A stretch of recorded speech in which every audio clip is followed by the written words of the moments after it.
I'm Luke Clary in Runaway Bay, where the recovery effort is just beginning after a deadly EF2 tornado devastated this community. We're also learning new details are emerging about what happened at Camp Mystic last summer on the night of the deadly floods. And the suspect who charged through security at the White House Correspondents' Dinner has been charged with attempted assassination. But first, I want to give you a live look at the fallout from the deadly tornadoes in North Texas. Some families are cleaning up the damage this afternoon, while others are grieving the two people killed. Authorities confirmed an EF1 in Springtown and an EF2 in Runaway Bay, small towns 30 to 50 miles northwest of Fort Worth. Luke Clary has been reporting from Wise County all day. He's live with a new look at the damage. Well, Chris, the Wise County Sheriff said that it was painful to see the damage here in this small community. And here's just one example of that. This tree snapped in half, one of hundreds left behind by that EF2 tornado. And if you take a look at this aerial footage, you can see multiple homes severely damaged, some of them with their roofs stripped off, others completely demolished. This recovery effort is only beginning. In the light of day, the damage in Runaway Bay is overwhelming. It's very, very painful. This is very emotional. I stood on the hill after it happened where we live, saw ambulance after ambulance coming that night. Others were sad, not shocked. Not really, because I've seen this before. You know, I knew what to expect. Tom Phillips taking photos of the wreckage for his relatives who are in the hospital. They're beat up, just beat up, cut up, you know. They were in a bathtub covered up with a mattress, and obviously it went from there to over there. They were among the half-dozen people injured in the overnight EF2 tornado. One person was killed. Over my shoulder, you can see what's left of a home, now more or less a debris field. This is where the Wise County Sheriff says the tornado turned fatal. And among the broken trees, you can see the twisted metal and what's left of this family's belongings. As crews begin the recovery process, some neighbors are processing the loss the only way they know how, helping their neighbors, passing out water and sandwiches.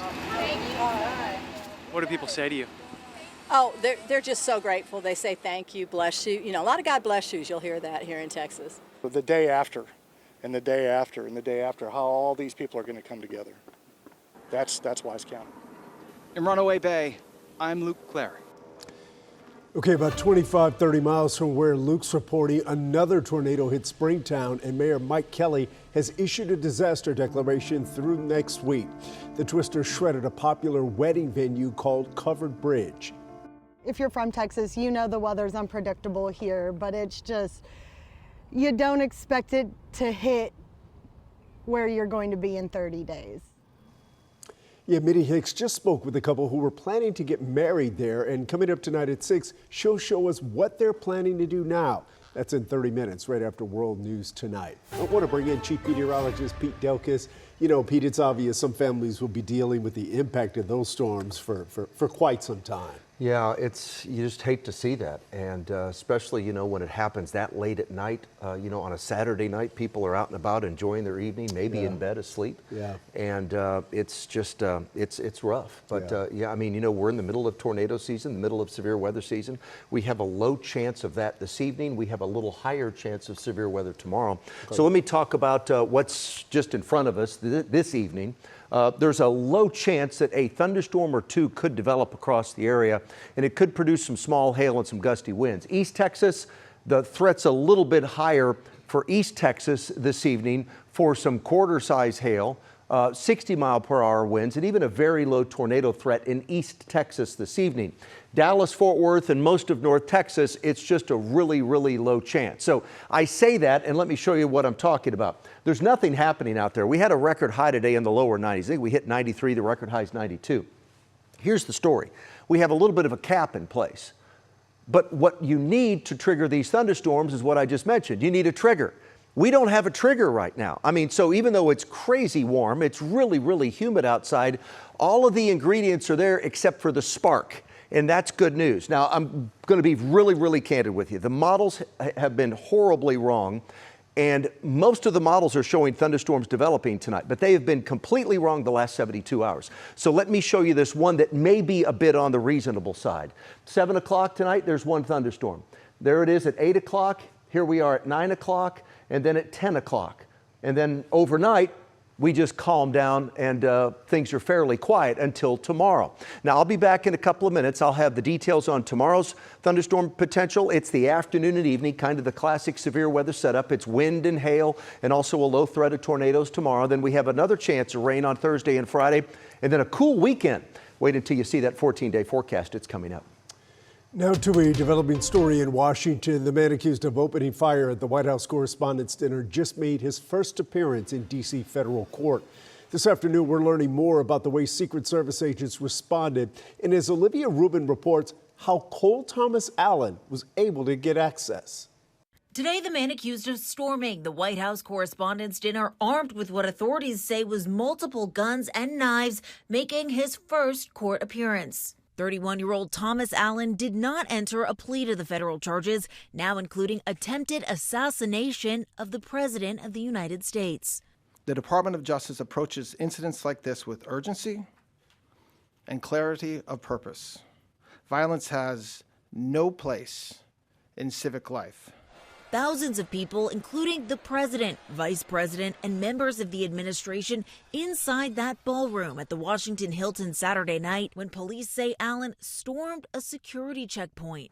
U.S. Secret Service personnel assigned to the checkpoint heard a loud gunshot.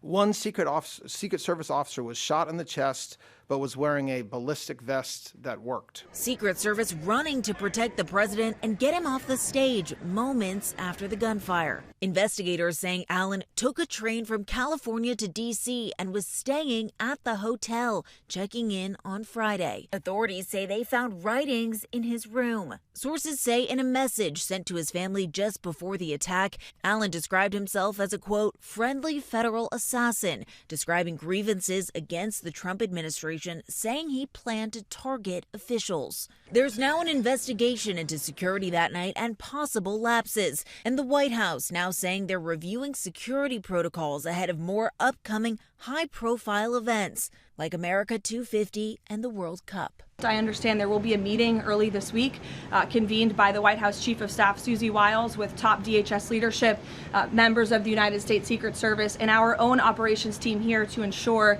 the safety and the security of the president as we do have many of these major events moving forward. And in the meantime, the judge ordering Allen be detained until a detention hearing now scheduled for this Thursday.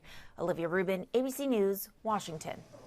Texas lawmakers just held a hearing to discuss Camp Mystic's emergency response during the deadly floods on the 4th of July. The Guadalupe River swelled nearly 30 feet in under an hour, killing 25 little girls and 2 counselors, along with camp owner Dick Eastland. One investigator has interviewed 150 survivors and said Camp Mystic was severely underprepared. He testified that there were no emergency training or drills conducted beforehand, and the camp didn't have access to ladders or even life jackets. While the adults did the best they could, it wasn't enough. This was heroic, no question about it. I mean, and they needed to get to higher ground, but it wasn't a plan. It wasn't a safe plan. Testimony continues tomorrow as lawmakers decide whether Camp Mystic can reopen, and if so, when and under what conditions. The EV rush is getting underway right now. Stacia Wilson has a look at what you need to look out for. And you definitely need to look out in the McKinney area, Chris. We're watching a backup starting along 75 at Craig Drive. You can see bumper-to-bumper traffic in this area. There's a collision at 75 northbound at White Avenue, and so that's causing that backup throughout the McKinney area along 75 Central Expressway, again northbound. Slow-moving traffic there. This happened about an hour ago. Right around 4:15. Also, we're still watching this problem in the Fate area. This is I-30 eastbound at FM 551. Hopefully we can show you this camera. You've got slow traffic there as a result of a collision that happened Probably shortly around or just after 3:30, and so that still hasn't cleared. Traffic is slow moving across the entire I-30 bridge on the eastbound side. Real quick, want to let you know that we're watching a problem in downtown Dallas involving DART stations. They wanted to let people know that they are experiencing a switch issue near the West End station downtown, so all passengers on rail lines may experience delays throughout the downtown area. So just be aware of that if you typically take mass transit for your way home. All right, Chris. All right, thanks, Stacia.